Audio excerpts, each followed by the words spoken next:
Magandang araw, welcome sa channel ni Child of God. Ngayon, ibahagi ko sa inyo ang aking kaalaman sa karunungang lihim, narito, orasyon, pangtanggal ng puwing. At kung bago ka pa lamang napadpad sa channel na ito, huwag kalimutan mag-subscribe and click the bell icon para laging update sa mga bagong video. Pamilin, malin at pagkaingatan ng bawat ibinabahagi ko sa YouTube channel na ito. Ang kapangyarihan na kapaloob dito ay lubhang may waga. Gamitin lamang sa kabutihan at pagganap ng kalooban ng Diyos. Maging huwaran at laging isa puso't isip ang 7 layunin ng Diyos. Una, isabuhay ang 4 na gintong simulain makadiyos, makabayan at makatao, makakalikasan. Pangalawa, isagawa ang pag-ibig sa Diyos, pananampalataya at pag-asa sa pamamagitan ng tiyaga. Pangatlo, isakatuparan ang kabutihan, katuwiran, kalinisan, katotohanan, kadalisayan, kaliwanagan at kababaan ng kalooban. Pangapat, ipalaganap ang pagkakaisa, pagmamahalan, pagtutulong sa kapwa, pagmimisyon, paglilinis ng sarili at pagbabago na paunlad. Panglima, magkaroon ng pagagalangan, pag-unawaan at pagmamahalan sa isa't isa bilang mga kapatid at kapwa-tao.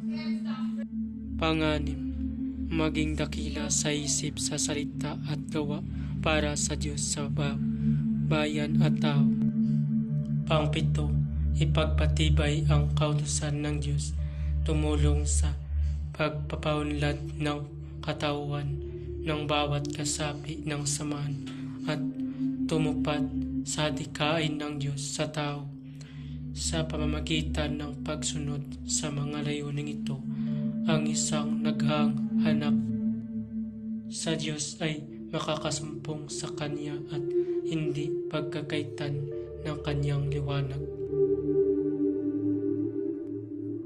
Pamamaraan, magtirik ng 3 kandilang puti at magdasal ng 3 Ama Namin, 3 Aba Ginoong Maria, 3 luwalhati at 3 sumasampalataya. Pagkatapos magdasal ay sunod ang orasyon. Pagkatapos asalin ang orasyon ng 3 beses sa isip, ay iihip sa mata o sa tubig na panghilamos. Narito ang orasyon na iyong salin. Ricote tam masol resorbo Yeshua pere tueno oli maris kikler Ialapos inirim Rico titam masor risorbo Yeshua peretuino olimares kikler Ialapos inirim. Salin ng orasyon ng 3 beses sa isip.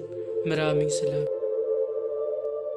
Babala ang lahat ng orasyon na aking ipinabahagi dito ay lubhang makapangyarihan. Gamitin lamang sa mabuti. At kung sino man ang gumamit sa masama ay mayroong bad karma. Maaari maghirap habang buhay hanggang kamatayan. Maraming salamat po. Bago matapos ang video ito, huwag kalimutan mag-subscribe and click the bell icon para laging update sa mga bagong video. Maraming salamat.